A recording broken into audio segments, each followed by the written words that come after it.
पढ़ने जा रहे हैं सीआरपीसी के चैप्टर 33 को। 33 में हम सेक्शन 436 ए को आज पढ़ेंगे। पिछले वीडियो में हमने सेक्शन 436 यानी 436 को पढ़ा, जिसमें हमने देखा कि जमानती अपराध में किस तरह एक बेल का प्रावधान जो है वो मैंडेटरी प्रोविजन होता है। हमने ये भी देखा कि बेल के आधार पर यानी जमानत के आधार पर हमारे पास दो तरह के अपराध होते हैं, एक जमानती अपराध होते हैं और दूसरे अजमानती अपराध होते हैं। हमने बेल के कंसेप्ट को भी जानने की कोशिश की थी और आज की वीडियो में हम इस सेक्शन 436 ए के बारे में पढ़ने जा रहे हैं। तो आपको ये वीडियो देखने के साथ साथ ही जो पिछला वीडियो है वो भी देख लेना चाहिए, ताकि बेल पर आपके जो माइंड का विजन है वो वाइड हो सके और आप संपूर्ण प्रावधानों को समझने में आपको ये वीडियो हेल्प कर सके। डिस्क्रिप्शन बॉक्स में इसका एक लिंक आपको दे दिया जाएगा पिछले वीडियो का, ताकि आप उसको आसानी से ढूंढ सकते हैं और इसको पढ़ सकते हैं। तो चलिए हम पढ़ते हैं सेक्शन 436 ए को। एक तो ये धारा पढ़ने से पहले मैं बता दूं कि ये जो धारा है मेनली क्या कहती है। तो धारा मेनली अंडर ट्रायल प्रिजनर्स के बारे में है, यानी उन कैदियों के बारे में जो जेल के अंदर पड़े हुए हैं, और उनके लिए ये कहा गया है कि अगर कोई कैदी, अगर कोई प्रिजनर जेल के अंदर है और उस पर जो मुकदमा चलाया जा रहा है जिस धारा का, उस धारा में जितनी सजा दी हुई है उसमें से आधी सजा अगर वो जेल में रहते हुए मुकदमा चलने के दौरान ही काट लेता है, जेल में उसको आधा समय हो जाता है कस्टडी में, तो फिर उसको रिलीज कर दिया जाएगा। यानी क्यों ये हमने प्रोविजन जोड़ा कि जेल में जो मुलजिम पड़े हुए हैं और उनको मुकदमे के दौरान ही छोड़ दिया जाए अगर वो आधी सजा को काट लेते हैं, ऐसा हमने क्यों कहा। इसके हमारे पास कई सारे कारण हैं और ये जो धारा है 436 ए, ये सीआरपीसी जब 1973 में बनी थी उस वक्त नहीं जोड़ा गया था। ये प्रोविजन 2005 में जोड़ा गया है और 23 जून 2006 से इसको इफेक्टिव किया गया है। 23 जून 2006 से इसको इफेक्टिव किया गया है। तो क्यों इस धारा को जोड़ा गया और इसके पीछे की क्या थ्योरी है वो हम थोड़ी सी देख लेते हैं। इसके बाद हम धारा को समझेंगे, क्योंकि पीछे की जब आप हिस्ट्री जान लेंगे तो आप इस धारा को अच्छी तरह से समझ पाएंगे। एक बार हम नेशनल क्राइम रिकॉर्ड ब्यूरो 2014 में क्राइम के जो आंकड़े दे रहा है कि जेलों की क्या स्थिति है उनके बारे में, उसको हम थोड़ा सा देख लेते हैं। नेशनल क्राइम रिपोर्ट ब्यूरो जो है वो 2014 में जेल के बारे में क्या कह रहा है। दो तरह की जेल के आंकड़े इन्होंने बताए हैं, एक डिस्ट्रिक्ट जेल है और एक सेंट्रल जेल है। तो डिस्ट्रिक्ट जेल की ये कैपेसिटी बता रहे हैं 1,35,439, यानी 1,35,439 ये एक डिस्ट्रिक्ट जेल की कैपेसिटी है। और मुलजिम कितने रह रहे हैं वहां? 1,79,695, यानी करीब 1,35,000 के आसपास की जिस जेल की कैपेसिटी है उसमें हम 1,80,000 के करीब मुलजिम रख पा रहे हैं। और उनमें से अंडर ट्रायल प्रिजनर कितने हैं, जो जिनके मुकदमे अभी खत्म नहीं हुए हैं, जिनके मुकदमे विचाराधीन हैं, चल रहे हैं, ऐसे मुलजिम कितने हैं? इस डिस्ट्रिक्ट जेल में 1,43,138, यानी जो टोटल 1,80,000 के 1,80,000 के करीब जो जितने मुलजिम हैं उसमें से 1,43,138, यानी करीब 1.5 लाख मान ले अपन मोटा मोटा फिगर, तो 1,80,000 में से करीब 1.5 लाख जो मुलजिम है वो अंडर ट्रायल है। तो आप देख सकते हैं कि कितनी भारी मात्रा में अंडर ट्रायल प्रिजनर जेल में पड़े हुए हैं। अब हम सेंट्रल जेल की स्थिति को देख लेते हैं। 1,52,312 की कैपेसिटी है, 1,52,312, और वहां हमारे पास प्रिजनर्स कितने रह रहे हैं?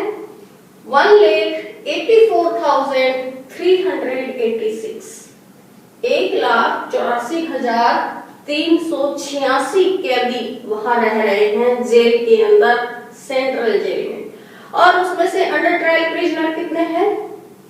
95,590, यानी करीब 95,000 जो कैदी हैं वो अंडर ट्रायल प्रिजनर हैं। तो इससे आप हमारी जेलों की जो कैपेसिटी है वो जान पा रहे होंगे कि जितने कैदी, जितने प्रिजनर हमारे पास हैं, उनमें ज्यादातर हिस्सा यानी 2/3 हिस्सा अंडर ट्रायल प्रिजनर का है। एक तो ये बात हमको इससे पता चलती है। दूसरी बात हमको ये पता चलती है कि जेलों में हमने ठूस कर प्रिजनर भरे हुए हैं। हमारे पास जेलों की इतनी कैपेसिटी नहीं है, इतने सारे वहां हमने मुलजिम रखे हुए हैं। और जब हम कैपेसिटी से ज्यादा मुलजिम रखेंगे तो आप समझ पाएंगे कि वहां किस तरह की जो रहने की स्थितियां होंगी वो किस तरह की होंगी। तो ये हमारी जेलों की स्थिति है। धारा 436A के संदर्भ में हम ये बात कर रहे हैं कि इस धारा को 2005 में जोड़ने की आखिर क्या जरूरत पड़ी थी। तो ये तो नेशनल क्राइम रिकॉर्ड ब्यूरो है, उसके जेलों के बारे में आंकड़े हैं।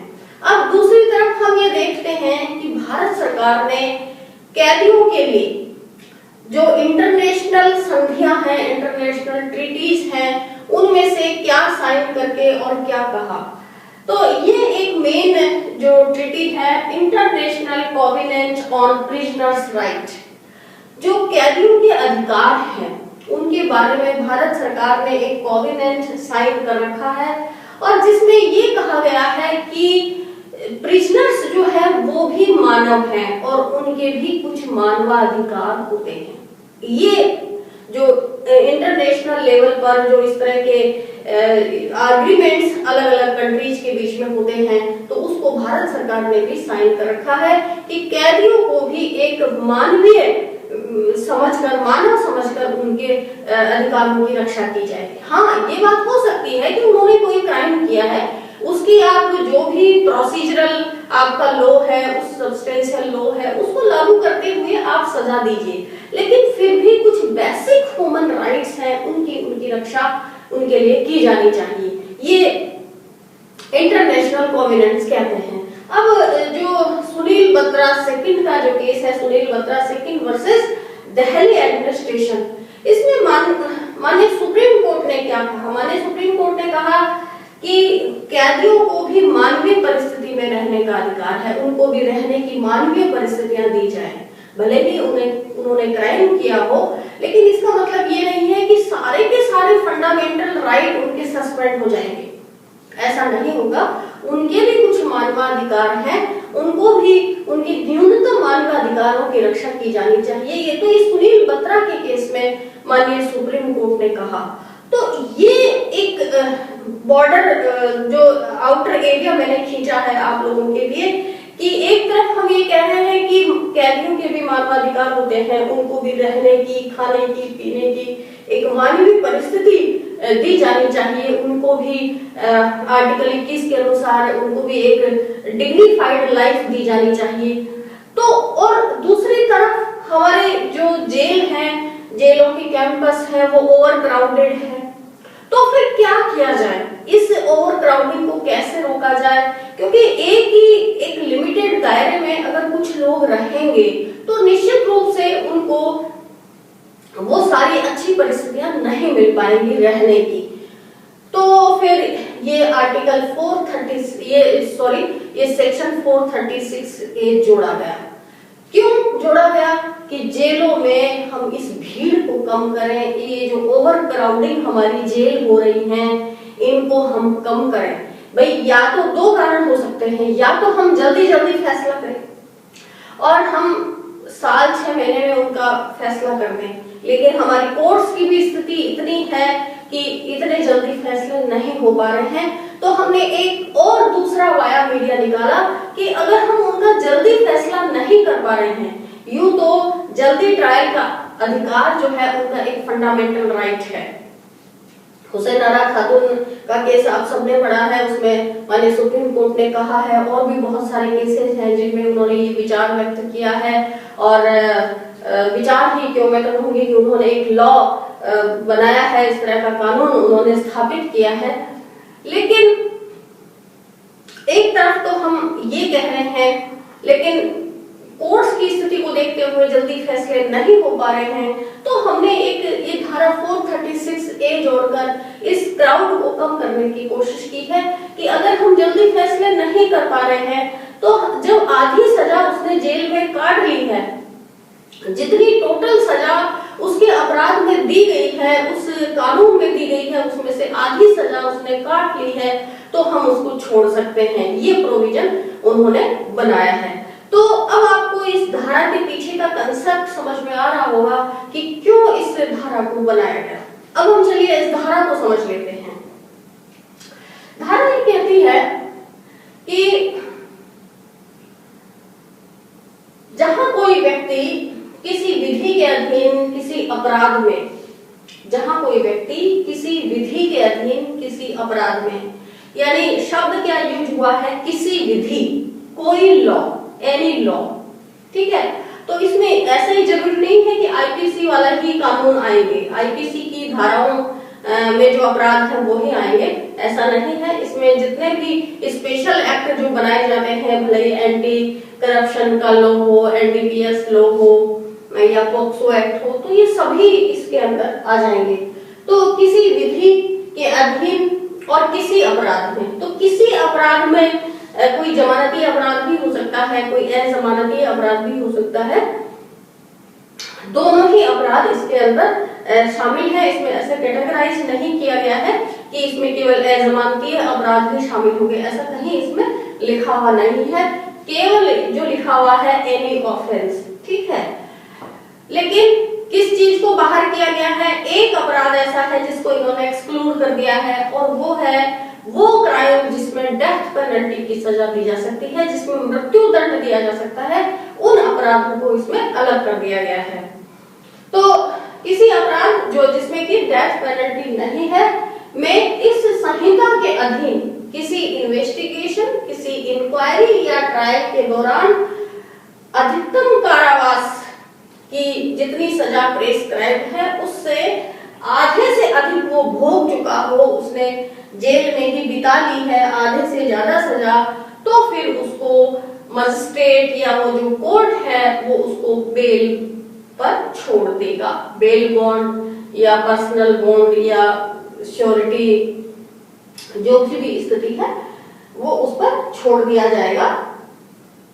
तो ये एक तरह से इन्होंने मैंडेटरी शैल शब्द इसमें यूज किया है इन्होंने, तो एक तरह से इसको मैंडेटरी प्रोविजन बनाने की कोशिश की है कि इसमें ये छोड़ेगा मजिस्ट्रेट, ठीक है। ये इसका मेन पार्ट है, इसकी जो बॉडी का मेन पार्ट है धारा की, वो ये कहता है कि आधी सजा अगर उसने जेल में बिता ली है, जेल में भोग ली है, तो फिर उसको छोड़ देगा कोर्ट, ठीक है।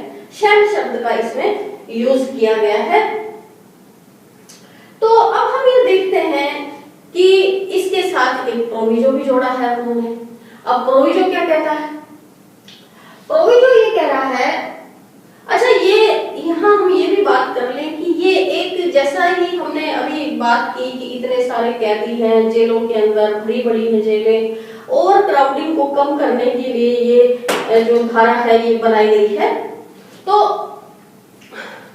इसलिए हम ये कहेंगे कि ये जो धारा है, इस धारा की जो प्रोविजन है वो रेमेडियल प्रोविजन है, यानी मतलब फायदा देने के लिए ये प्रोविजन बनाया गया है।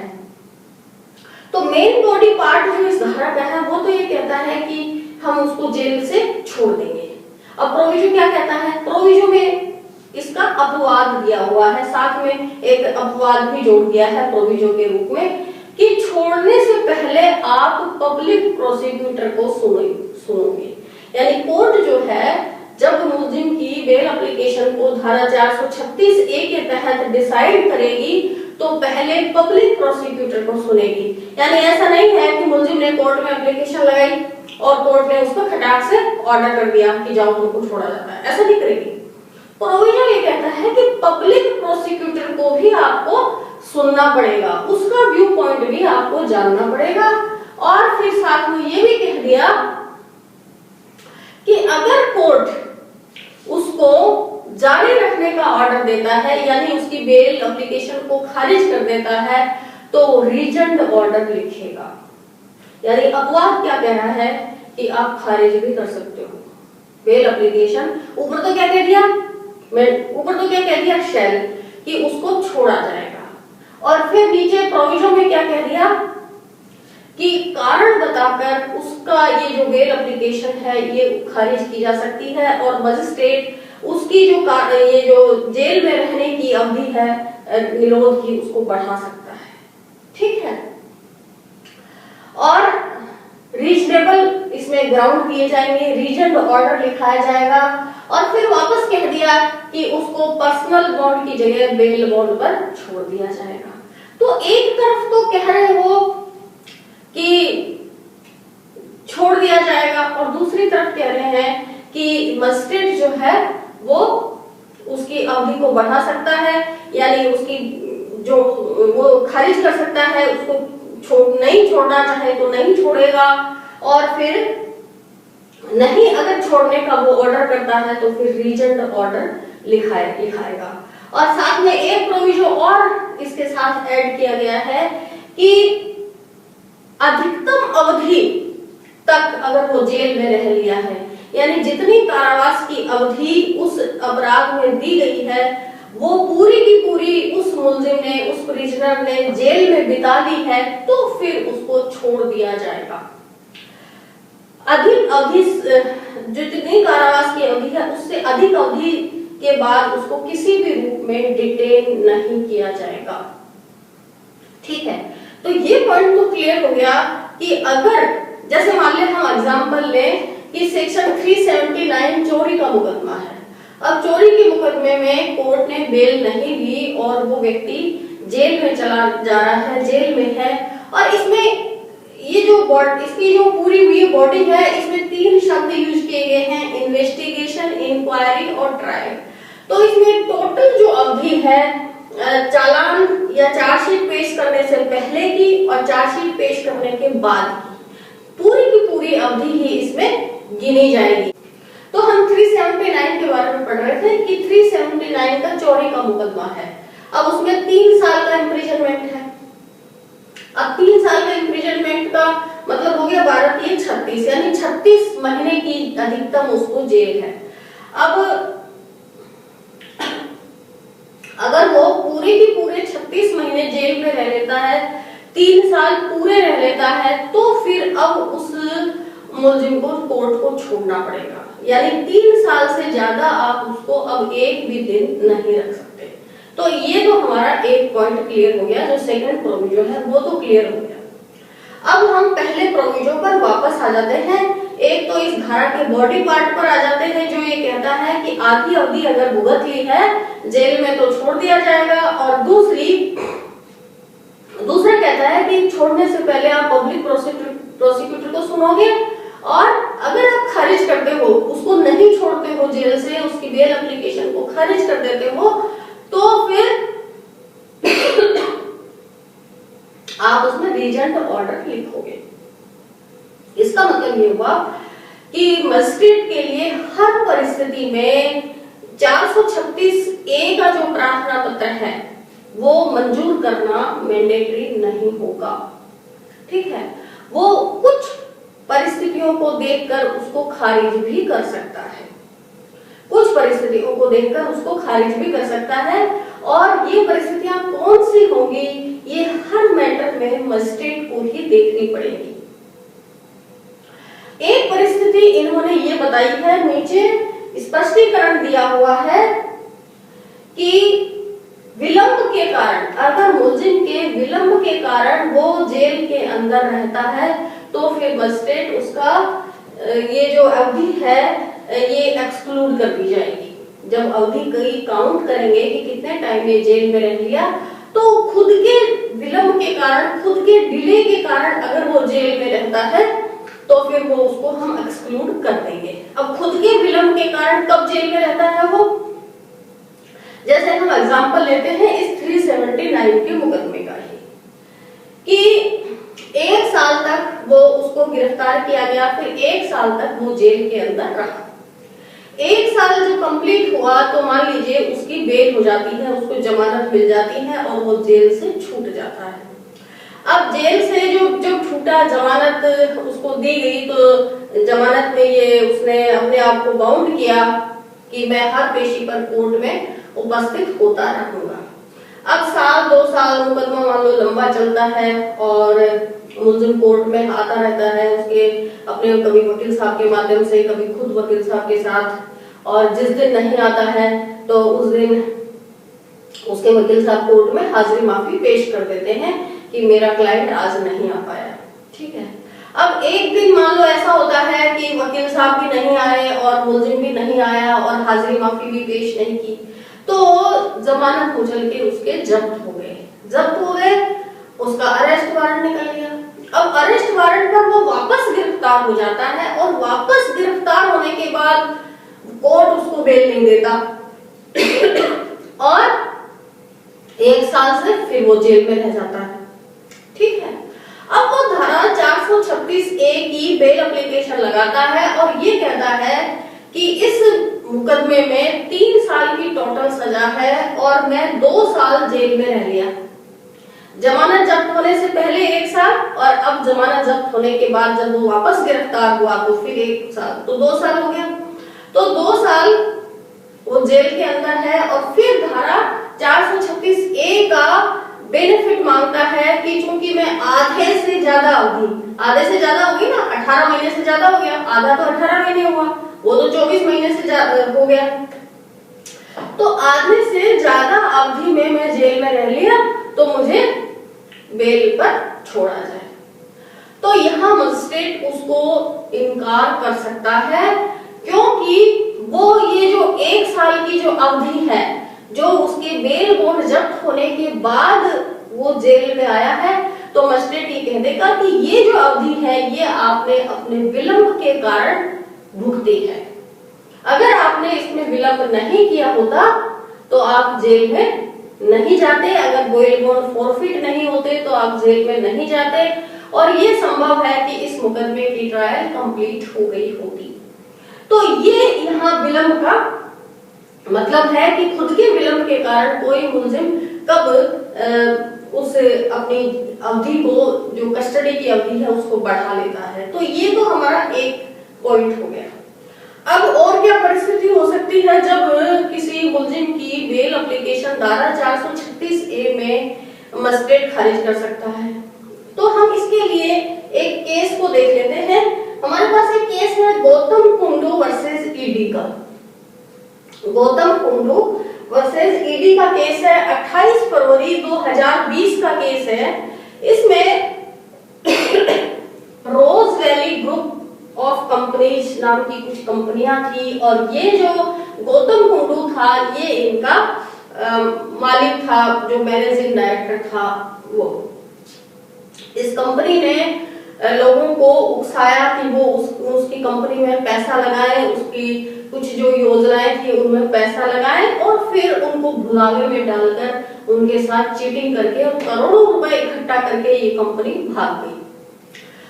तो इस जब ईडी ने इनको पकड़ा और पकड़ने के बाद इसमें जो इन पर धाराएं लगाई वो 7 साल, उन धाराओं में 7 साल तक की जेल इस व्यक्ति को हो सकती थी, यानी अधिकतम कारावास है, अधिकतम जेल जो है वो 7 साल है। ये जो गौतम कुंडू था ये 4.5 साल से जेल के अंदर है। अब 4.5 साल से जेल के अंदर है तो इसने धारा 436A के तहत एप्लीकेशन लगाई कि चूंकि मैंने आधे से ज्यादा की अवधि काट ली है जेल के अंदर तो मुझे छोड़ा जाए। ट्रायल कोर्ट ने ये कहते हुए बेल एप्लीकेशन को खारिज कर दिया कि ये एक बहुत ही ग्रेव ऑफेंस है, इकोनॉमिक ऑफेंस है। करोड़ों रुपए इन्होंने बेचारे गरीब लोगों के इकट्ठा किए और फिर उनको लेकर भाग गए, उनके साथ इतने बड़े पैमाने पर चीटिंग की गई, इसलिए मेरे मत में इसको छोड़ा जाना ठीक नहीं है और बेल एप्लीकेशन खारिज कर दी। माननीय सुप्रीम कोर्ट तक मामला पहुंचा तो माननीय सुप्रीम कोर्ट ने इसमें एक बात कही कि किसी अपराध की ग्रेविटी बेल एप्लीकेशन को खारिज करने का आधार नहीं हो सकती धारा 436A के तहत। यानी हम अपराध की ग्रेविटी के आधार पर बेल एप्लीकेशन को खारिज नहीं कर सकते, लेकिन फिर भी उन्होंने ये कहा कि ये इस मुलजिम ने जो अपराध किया है एक इकोनॉमिक ऑफेंस, ये जो नॉर्मल हम आईपीसी के तहत अपराध देखते हैं ये वैसा अपराध नहीं है और बहुत सारे लोग बड़े पैमाने पर इसमें पब्लिक प्रभावित हुई है। इसलिए मजिस्ट्रेट ने इसमें जो कोर्ट ने जो ऑर्डर किया है बेल को खारिज करने का वो बिल्कुल सही है और इस तरह उन्होंने इस 436A की जो बेल एप्लीकेशन है वो खारिज कर दी। तो आप ये देख रहे हैं कि एपीपी को ये जो प्रोविजन है इसके आधार पर कोर्ट ने ये बेल एप्लीकेशन खारिज कर दी। तो एक तरफ बॉडी पार्ट है इसका जो ये कहता है कि उसको आधे से ज्यादा जो ही सजा भुगतेगा छोड़ दिया जाएगा और दूसरा पार्ट जो प्रोविजन है वो ये कहता है कि पब्लिक प्रोसिक्यूटर को भी सुनोगे और अगर उस व्यक्ति को जेल में कंटिन्यू आप रखते हो बेल एप्लीकेशन खारिज कर देते हो तो आपको रीजन ऑर्डर दिखाना पड़ेगा। तो इसका मतलब ये हुआ कि कोर्ट दोनों में बैलेंस करेगा, उस प्रकरण की तथ्य और परिस्थितियां कोर्ट देखेगा और फिर जो है वो फैसला करेगा कि उस मामले में उसको आधे से ज्यादा अवधि बिताने पर छोड़ दिया जाए या नहीं छोड़ा जाए और अगर वो उसके विलंब के कारण अगर वो जेल में रह रहा है तब तो फिर कोर्ट उस अवधि को एक्सक्लूड कर लेगा। ये इसमें धारा में कहा गया।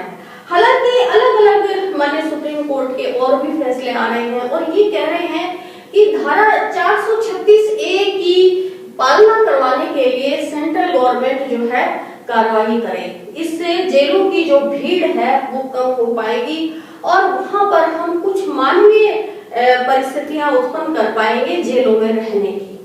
तो जैसे भीम सिंह का केस आया, Bhim Singh versus union of India का केस आया, 2015 का केस है, supreme court cases volume 13 605 page number 605। इसमें माननीय सुप्रीम कोर्ट ने क्या कहा कि सीजीएम पर वीक हर सप्ताह जेलों में जाएंगे और वही कोर्ट लगाएंगे और फिर उन केसेस को आइडेंटिफाई करेंगे जिनमें मुल्जिमान को जो अंडर ट्रायल है प्रिजनर्स उनको धारा 436A का लाभ दिया जा सकता हो। यानी अगर प्रॉपर केस अगर कोर्ट को लगता है तो फिर उन व्यक्तियों को धारा 436A का फायदा दिया जा सकता है, ये उन्होंने कहा। उन्होंने और एक अंडर ट्रायल रिव्यू कमेटी भी बनाई गई। ये कौन से मुकदमे में बनाई, कौन से मुकदमे के आधार पर बनाई गई? एक और 2013 में क्या हुआ, माननीय आर.सी. लाहोटी साहब सुप्रीम कोर्ट के जज रहे हैं, उन्होंने सुप्रीम कोर्ट के माननीय चीफ जस्टिस ऑफ इंडिया को एक लेटर लिखा 2013 में और उन्होंने 1382 जेलों की परिस्थिति बताते हुए उन्होंने कहा कि इन जेलों में इनह्यूमन कंडीशंस में मुलजिम रह रहे हैं। तो इस उन्होंने लेटर लिखा और माननीय सुप्रीम कोर्ट ने इस लेटर को रिट मानकर उसमें सुनवाई की। तो इसका जो टाइटल है वो है इनह्यूमन कंडीशन इन 1382, ये इसका टाइटल हो गया।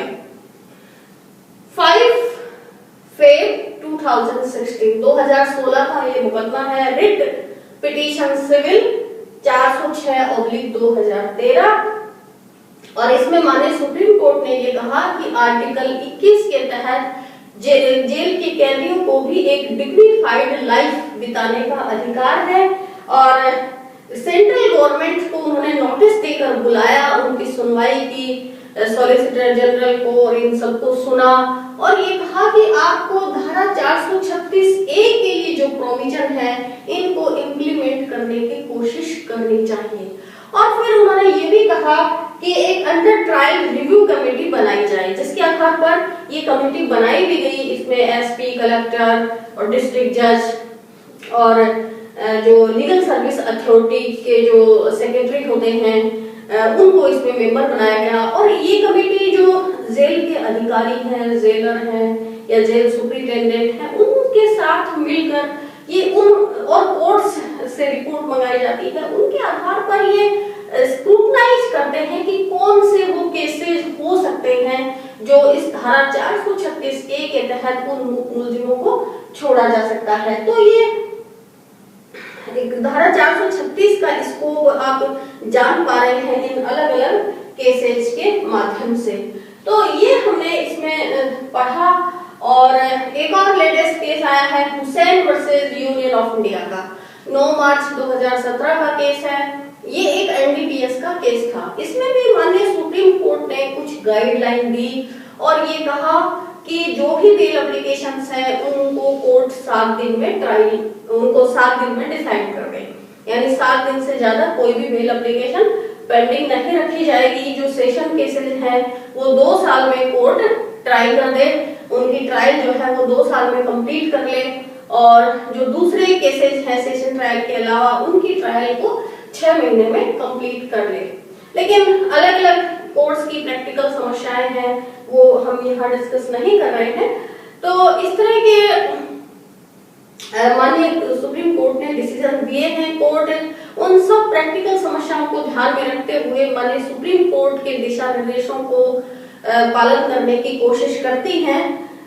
और इन सबसे हम देख पा रहे हैं कि धारा 436A का प्रोविजन क्या है और ये क्यों बनाया गया, इसका क्या स्कोप है। तो इस वीडियो में हम इतना ही पढ़ेंगे। अगला वीडियो फिर नेक्स्ट धारा पर आएगा। हम ये चैप्टर 33 पर ही ये कई सारे 7-8 वीडियो हम इसमें पढ़ेंगे। आप सारे इनको देखते रहिए और जुड़े रहिए लीगल एस्पेक्ट के साथ। Thank you.